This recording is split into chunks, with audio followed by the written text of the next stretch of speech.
ঝগড়া বাঁধানো স্বামী স্ত্রী। নারদ মুনি গিয়ে পার্বতীকে বলছে, দেবী আচ্ছা তুমি বলো তো, তুমি তো শিবকে লাভ ম্যারেজে বিয়ে করেছো, ঠিক আছে, তা শিব তোমাকে ভালোবাসে কি? কেন এরকম কথা বলছো? আমি জানতে চাই, তুমি বলো না, তুমি শিবকে ভালোবাসো, শিব তোমাকে কোনোদিন আই লাভ ইউ বলেছে? শিব ভালোবাসে কি তোমাকে, বলো তো? হ্যাঁ ভালোবাসে। তো যদি ভালোবাসে, আপনার আমার একটা প্রশ্ন হতো, এই যে শিবের গলায় হাড় মালা থাকে, হাড় মালা থাকে না, এই হাড় মালা কেন পরে থাকে? এর রহস্যটা কি তুমি জানো? না তো, তাহলে এই রহস্য তোমাকে বলেনি মানে শিব তোমাকে মোটেই এমন ভাবে কিনিক দিয়ে গেছে ওর মাথায় ঢুকেছে, যেই শিব ঘরে ঢুকে, তুমি আমাকে ভালোবাসো? কি হলো, তুমি আজকে এরকম কথা বলছো কেন? ভালোবাসো কিনা বলো। যাতে ঘরে কেউ এসেছিল, হ্যাঁ নারদ এসেছিল, বলে তাহলে তো হয়েছে। আচ্ছা বলো কি বলছে? আচ্ছা তুমি যে যদি সত্যি ভালোবাসো, এই যে তুমি গলায় হার মালা পরে আছে, রহস্যটা কি? হ্যাঁ, তোমার আশীর্বাদে সবাই এত বড় বড় ধনী হয়ে গেল। সেনকো বোর্ড, অঞ্জলি না হলে অঞ্জলি হয় না, আমাদের কলকাতায় অ্যাডভার্টাইজ আছে না, অঞ্জলির গয়না না হলে অঞ্জলি হয় না, লিখা অ্যাডভার্টাইজ। তো এত গয়নাগাটি সবার আছে, আর তুমি কিনা হার মালা পরে থাকবে, এটা অপবিত্র। হার মানে অপবিত্র। সে বলছে, সে কি গো, হ্যাঁ তুমি কি বলছো, চিন্তা করে কথা বলো। বলে এবার এখানে আবার চিন্তা করার কি আছে? এই যে এক একটা হাড় না তোমার গায়ের হাড়, তুমি যতবার মরেছো তোমার হাড় নিয়ে মালা গাইতে, কেন আমি যে তোমাকে খুব ভালোবাসি, আই লাভ ইউ। এই হাড় হাড় এগুলো তোমার হাড়, মানে হ্যাঁ তুমি প্রতিকল্পে মারা যাও, তোমাকে বলতে পারি না এই হাড় নিয়ে আমি মরি, তুমি মরো না। আমি মৃত্যুঞ্জয়, আমি মৃত্যুকে জয় করেছি, আমার নাম মৃত্যুঞ্জয়।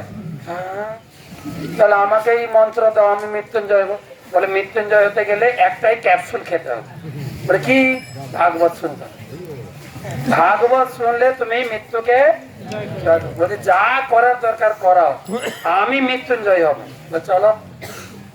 তো শিবের তো হল ঘর নাই, আর ট্রেন তো নেই, ক্যাম্পও নেই, গাছের গোড়ায় নিয়ে গেছে, এখানে বসে ভাগবত কথা শোনাচ্ছে।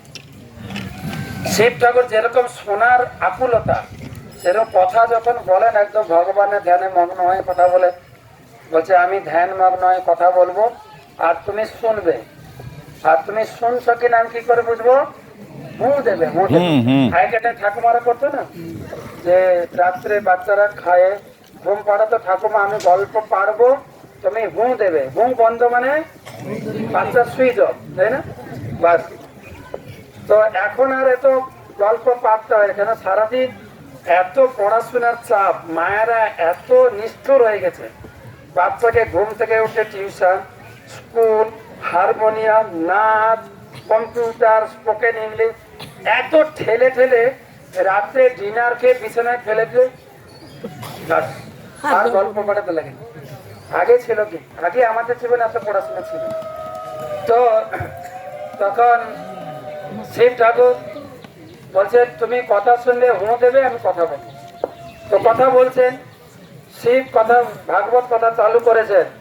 জন্মাদস্য যত অন্নাদি তত্র চার্থেষু অভিজ্ঞ স্বরা তেনে ব্রহ্মা হিতজাদি কবয়ে মুহ্যন্তি চক্ষুরয় তেজ বারি মৃদম যথা বিনিময় তৎপ্রতি সর্বমিশা ধামনা সেন নিরস্ত কুহকম সত্যম পরম ধীমহি শতাং প্রসঙ্গাৎ মম বীর্য সংবেদ ভবন্তি হিতকর্ণরসায়না কথা তচ্চ শোনাৎ আশু অপবর্গ বর্তমানে সধ্যারতির ভক্তি অনুক্রমিস। সে বলেই যাচ্ছে। আর পার্বতী কি ছিল? পার্বতী কি ছিল জানে? মোদিতে ভাগবত কথা যেখানে হবে নিদ্রা দেবী সেখানে হবে। ভাগবত কথা শুনতে শুনতে পার্বতীর ঘুম আসবে। এটা একদম ঘুম আসবে। আমাদের ইস্কনের ভক্তকে গল্প টল্প চুটকি চাটকি বলে টলে বলে এটা জেগে থাকে, নাহলে বেশিরভাগ ভাগবত কথাতে এমনি কথা শুনতে আসে বুড়ো বুড়িরা, এরকম আসবে। প্রথম থেকেই চালু হবে, ঠিক আছে? তো পার্বতীর ঘুম এসে গেছে। কিন্তু শিব ঠাকুর বলেই চলেছে। আর ওখানে সুখ পাঠিয়েছে ভাগবত কথা শুনছে। ও দেখছে পার্বতী শুয়ে গেছে, তাহলে পার্বতীর কাজটা সুখ পাখি চালু হয়েছে। বলে হু দেন তো একটু, আরে হু দেন, আমার ঘুম এসে যাবে। হু দিচ্ছে। এক সময় শিব ঠাকুর চোখ খুলে দেখে যে আমার স্ত্রী আর ভাগবত ক্লাসে নেই, করে নাক ডাকা শুরু করে। এতক্ষণ হু দিচ্ছিল, মধ্যে দেখে গাছে টিম টিম করে তাকাচ্ছে সুখ পাখি, টিয়া পাখি। এই তুই হু দিচ্ছিলি কি, মাথায় রাগ এসে এগুলো ত্রিশূল নিয়ে চলে তোকে মারবো। আর পাখিরা তো প্রাণ ভাই ছোট ছোট ডানা দিয়ে উঠতে শুরু করেছে। আর শিব ঠাকুর স্ত্রীকে ছেড়ে দিয়ে সেই পাখির পিছনে পুলিশ গাড়ির মতো ধাওয়া শুরু করেছে। পাখিটা সেই কৈলাস থেকে উঠতে উঠতে উঠতে উঠতে এই বদ্রিক আশ্রমে ভাগবত পাঠ করছিলেন ব্যাসদেব, তার স্ত্রী শুনছিল। এবারে যে পাঠ লেখক তিনি পাঠ করছেন, কত সুন্দর। আর এত সুন্দর পাঠ, বেশি সুন্দর পাঠ হলে কি করে লোকে কিভাবে শুনে? হাঁ তো বলে না, কি রে এমন কথা, হাঁ করে। হ্যাঁ, এটা হচ্ছে নিয়ম। ভাগবত রাখবেন বাড়িতে, স্বামী পড়বে, স্ত্রী শুনবে, স্ত্রী পড়বে, স্বামী শুনবে। যেরকম শিব পার্বতীকে শোনাচ্ছিলেন, এদিকে ব্যাসদেব তার স্ত্রীকে শোনাচ্ছিলেন, বিথিকাকে। এইটাই হচ্ছে বাড়িতে ভাগবত রাখবেন, শুনবেন। সমস্যা আছে ব্রহ্মচারী আর সন্ন্যাসী, না আছে স্ত্রী, কাকে শোনাবে বলুন তো? সেই জন্য আপনাদের ডেকে 1800 টাকা নিয়ে কথা শোনাচ্ছে।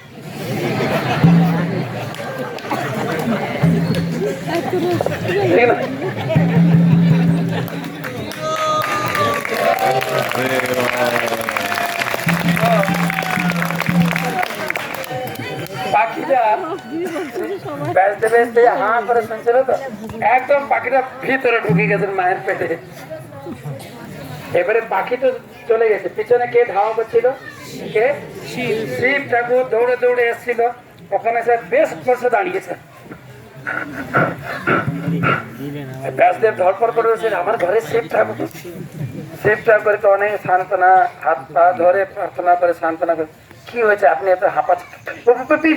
পাখিটা, আমি অভিশাপ দিচ্ছি, এই মায়ের গর্ভে 16 বছর থাকতে হবে। অভিশাপ দিয়ে, কত বছর? 16 বছর। চিন্তা করতে পারছো কত বছর? 16 বছর। 16 বছর মায়ের পেটে যদি আটকে যায়, কোনো মা যদি চিন্তা করে, এমনি 9 মাস ব্যথা সহ্য করা যায় না। ডাক্তারবাবু কেটে দিন আমাকে। কত বছর ছিল? 16 বছর। 16 বছর। এদিকে ব্যাসদেব অনেক সন্তুষ্ট করলেন, বলছেন দেখেন পাখিটার দোষ, পাখিটা তো মহাভাগ্যবান। আবার আপনি ভাগ্যবান করেছেন, আপনার মুখ থেকে সেই ভাগবত কথা শুনেছে, সে এত ভাগ্যবান। আমারও ভাগ্য হয়নি আপনার মুখ থেকে শোনা। সুতরাং এর পরে তো সন্তুষ্ট হওয়া দরকার, রাখা তো উচিত না। শিব ঠাকুর সঙ্গে সঙ্গে চেন, সত্যি তো এত দৌড়ে তো লাভ হলো না। আচ্ছা, আশীর্বাদ করছি, তুমি আমার কাছ থেকে যা শুনেছ তোমার চিত্তে অক্ষুণ্ণ থাকবে, তুমি ভুলবে না। আশীর্বাদ আর অভিশাপ। সেই মা কত বছর? 16 বছর বেরোই না পেট থেকে। বাবা বলছে, এই ছেলে বেরো। ছেলে ওখান থেকে হোয়াটসঅ্যাপ করতে দিচ্ছে, না বেরোবো না। কেন বেরোবে না? এই জগৎটা হচ্ছে মায়া, আমি মায়া করতে চাই না। তখন ব্যাসদেব বলছে, আমি তোমাকে কথা দিচ্ছি, এই ভগবানের মায়া তোমাকে স্পর্শ করে, তুমি মায়ের সংসারে আছো, তুমি আমার কি আশীর্বাদ দাও গো। তখন ব্যাসদেব গেলেন কৃষ্ণ ঠাকুরের কাছে, লে কৃষ্ণ চলো, আমার স্ত্রী গর্ভবতী, সিজারি করতে হবে, চলো। তো তখন কৃষ্ণ ঠাকুর এলেন। কৃষ্ণ ঠাকুর এসে বললেন, এই সুখদেব তোমার অনেক কাজ আছে, বেরো। আমি কথা দিচ্ছি মম মায়া, আমার মায়া তোমাকে স্পর্শ। তখন ভগবানের আশীর্বাদ নিয়ে সুখদেব জন্মগ্রহণ করে মা বাবার দিকে তাকায়নি, সোজা চললেন জন্ম। এদিকে বাবা ভালো ছেলে চেয়েছিলেন, ভগবানের কাছে পেলেন, কিন্তু ছেলে পেলেন জগন্নাথ ইউনিভার্সিটিতে পড়তে গেল, কি ইস্কনের বাবাজি হয়ে গেছে। ছেলে এখন ইউথ ফোরামে জয়েন করতে ছুটছে, আর পিছনে বাবা হা পুত্র বলে ডাকছে, আর পুত্র একবারও ঘুরে বাবা বলে ডাকবে না। আমাদের তো ব্রহ্মচারীরা ঘর ছেড়ে চলে আসি, আবার বাড়িতে ফোন করে, মা তুমি ভালোবাসো তো? না রে, তোকে অনেক ও মা, আমি বাড়ি যাবো। অনেক ব্রহ্মচারী বাড়ির সঙ্গে যোগাযোগ আছে, যেটা উচিত না। সুখদেব একবার ফিরেও তাকালো, মাই ডিয়ার ড্যাড, তাকালোই না। নারদ মুনিও মা মারা গেল একটু তোয়াক্কাই করলো, এই তো ব্রহ্মচারী ছিল। সুখদেব চলে গেলেন, বাবা ফিরে এলেন। পরের দিন সকালে দেখছেন তার কুটিরের পাশ দিয়ে কিছু শিকারি যাচ্ছে। বলে কোথায় যাচ্ছ? বলে জঙ্গলে শিকার করতে। আমার একটা পাখি হারিয়ে গেছে, ধরে তো। বলে পাখি তো, ছেলে না, ওটা পাখি না। বলে তোমার পাখি চিনবো কি করে? বলছে দুটো শ্লোক শিখাবো, দুটো মন্ত্র শিখাবো। অহো বকিজম স্তনকাল কুটম, দুটো শ্লোক, মহত্বপূর্ণ শ্লোক, বড় বড় শ্লোক। সেই শ্লোক বলবে, এই মন্ত্রটা বলবে, তখন পাখি নিজে এসে ধরে। শ্লোক বলছে, অহো বকিজম স্তনকাল কুটম যে ঘাম স্বয়ং অপ্য সাধ্যি লেভে গতিম ধাতু চিতাম ততন্যম। তারপরে কং বা দয়ালুম শরণম ব্রজেম। বকি মানে পুতনা। পুতনা বুকে বিষ নিয়ে এসেছিল কৃষ্ণকে মারার জন্য, আর কৃষ্ণ তার বুকে দুধ খেয়ে গিয়ে তার প্রাণবায়ু নিলে এবং তাকে মা রূপে স্বীকার করবে। সে ছিল অসুর, তাকে মা বলে স্বীকার করবে। এরকম দয়ালু ভগবান আর কোথায়? একটা হচ্ছে কৃষ্ণের দয়ার কথা, একটা হচ্ছে কৃষ্ণের রূপের কথা। এইটা শুনে সুখদেব জঙ্গল তেড়ে এসছে, যে আরো বলো, আরো মন্ত্র বলো, বলো বলো বলো। আমাদের ভান্ডারে আর নাই, ওই দুটোই ছিল, আর নাই। তুমি যদি পুরো শুনতে চাও, ওই যে কুটি, ওখানে বুড়ো বাবা থাকে, চলো। ঘরে এনে বসিয়ে দিয়েছে। ও তো বাবাকে কোনোদিন দেখেনি, মাকে বাবার কাছে বসছে। পুরো ভাগবতম, ভক্তি বৈভব, ভক্তি বেদান্ত পুরো কমপ্লিট করেছে। এরপরে পরীক্ষা দিতে নিয়ে গেছেন, বোর্ড পরীক্ষা। জনক রাজার বাড়িতে জনক রাজা পরীক্ষা নিয়েছেন। কি পরীক্ষা নিলেন? লিখিত পরীক্ষা না, ভাইবা ছিল। ভাইবাটা কি ছিল জানেন? এটা প্র্যাকটিক্যাল ভাইবা। সুখদেব ছিলেন দিগম্বরী। দিগম্বরী জানেন? দিগম্বরী, অম্বর মানে বস্ত্র, দিক যার বস্ত্র, গায়ে কোনো কাপড় ছিল না, দিক টাইপের বস্ত্র, মানে পুরো উলঙ্গ ছিল। কত বছর বয়স? 16 বছর যুবক। আর একটা ঘরে ষোড়শী, 16 বছরের যুবতী, কয়েকটা কন্যাকে উলঙ্গ করে রাখা ছিল। সুখদেব কাপড়ে ছাড়া হয়েছে। তার শরীরে কামের বিকার আসে কিনা, কারণ ভাগবত পড়লে কাম জ্বালা থেকে মুক্ত হবে। তো সেই পরীক্ষায় পাশ করলেন, পরীক্ষিতের ইউনিভার্সিটিতে চাকরি পেলেন সুখদেব। সেই হচ্ছে পুরো হিস্ট্রি। সেই ভাগবতম পরীক্ষিত মহারাজ 7 দিন শুনেছিলেন। 2 দিন ভাগবত শুনেছেন, তারপরে সুখদেব গোস্বামী ভাগবত কথা বলা বন্ধ করে দিয়েছে। তখন পরীক্ষিত মহারাজ ধরপড়ে উঠে দাঁড়িয়েছেন, গুরুদেব ভাগবত পাঠ বন্ধ করেছিলেন। বলছে সেই 10টার সময় ব্রেকফাস্ট খেয়ে যখন 3টা বেজে গেল, যে এখন দুর্বল টুর্বল লাগছে নাকি? না না, তুমি 2 দিন খাওনি, 2 দিন পান করনি, তাই ভাবলাম হয়তো তুমি ক্লান্ত হয়ে পড়েছ। তখন পরীক্ষিত মহারাজ কি বললেন শুনুন। বলছে, গুরুদেব আমার ভিতরে ক্লান্তি আসতে পারে, কিন্তু আমার একটা আশীর্বাদ আছে, জানেন? কি আশীর্বাদ? পরীক্ষিতের একটা আশীর্বাদ ছিল না? বলছে আশীর্বাদ আছে, আমার এই 7 দিনের আগে আমি মরবো না।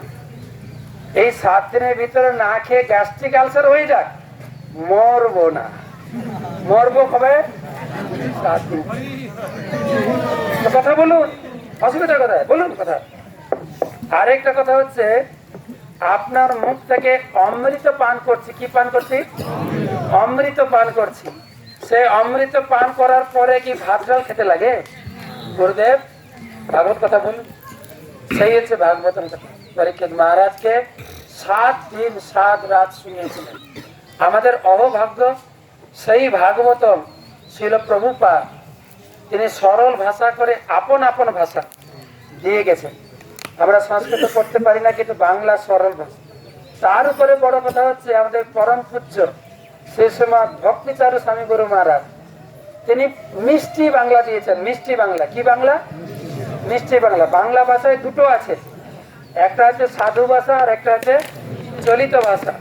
সাধু ভাষা বঙ্কিমচন্দ্রের ভাষা, চলিত ভাষা শরৎচন্দ্রের ভাষা। কিন্তু ছিল ভক্তিচর স্বামী গুরু মা সাধু ভাষা না, চলতি ভাষা না, মিষ্টি ভাষা। একবার যদি কেউ পড়া শুরু করে, গীতা পড়ুন, কৃষ্ণ বই পড়ুন, ভাগবত ছাড়তে পারবেন না। আরো পড়ি, আরো পড়ি, আরো পড়ি। তাই এইটা সবাই পড়বে। এখান থেকে সুখদেব গোস্বামীর কাছে, শিবের কাছে প্রার্থনা করি, যাদের ভাগবত নেই নেবেন। তার থেকে বড় কথা চৈতন্য চরিতামৃত, শিল প্রভুপাদ ভাগবত ভাগবত অনুবাদ করার আগে কি অনুবাদ করেছেন জানেন তো? চৈতন্য চরিতামৃত। চৈতন্য চরিতামৃত গ্রন্থে সব আছে, গীতাও আছে, ভাগবতম আছে, সব আছে। আমি কোনোদিন সময় হলে শোনাবো গীতা, ভাগবতম, চৈতন্য চরিতামৃত সম্পর্ক। তাই প্রত্যেক বাড়িতে ভাগবতম তবু সংস্কৃতে, চৈতন্য চরিতামৃত বাংলা। তাই শাস্ত্রকার বললেন যে চৈতন্য চন্দ্রের দয়া করহ বিচার। চৈতন্য চন্দ্র, চৈতন্য মহাপ্রভু যে কত দয়া দিয়েছেন জগৎকে। করহ বিচার, বিচার করিলে চিত্তে পাবে চমৎকার। চৈতন্য চরিতামৃত পড়ে, চৈতন্য চরিতামৃত ঘরে রাখে, তার জীবনটা চমৎকারিতায় পূর্ণ হয়ে যাবে। তাই আমাদের মায়াপুর ম্যানেজমেন্ট, বিশেষ করে গুরু মহারাজ চাইছেন আমরা যারা পরিক্রমায় আসছি সবাই যাওয়ার সময় একটা চৈতন্য চরিত্র নিয়ে যাবেন, বাড়িতে ভাগবতম রাখবেন। আমাদের টেবিল আছে বা ক্যাম্পেও টেবিল থাকবে, কেউ আছেন চৈতন্য চরিত্র নিয়ে যাবেন, হাত তোলেন দেখি। আপনাকে বইতে হবে না, আপনি লিখবেন, আপনি নাম ফোন নাম্বার দিয়ে যাবেন, টাকা অ্যাডভান্স করবেন। মায়াপুরে গিয়ে পরিক্রমা শেষ হবে, ওখান থেকে কাগজ দেখিয়ে আপনি বই দেবেন, তাই তো? বই একদম বিবিটি মূল্যে দেওয়া হচ্ছে বই, বিবিটি মূল্যে। বাংলাদেশে এর দাম হচ্ছে 4,500 টাকা, আমার 5,500 টাকা। ওরে বাবা, 5,500 টাকা দাম বাড়িয়ে দেবো, তাহলে আমাদের বেশি বই নাই গো। তো 6,000 টাকা। আরে বাড়তে থাকে না, বাড়তে থাকে। আরে যে 7,000 বলেন, 6,000 টাকা। তাই বিপিটি মূল্য 2,600 টাকা দেওয়া হচ্ছে। আবার একটা কৃষ্ণ বই আছে, আপনারা নাম লিখবেন। ঠিক প্রতিদিন আমরা রাত্রে রিপোর্ট পাঠাবো, প্রতিদিন কতজন চৈতন্য নাম লিখেছে। আর শেষের দিন আপনি গীতা ভবনের সামনে যে প্যান্ডেল আছে, ওখান থেকে কাগজ দেখিয়ে আপনি বই নিয়ে যাবেন। তো সবাই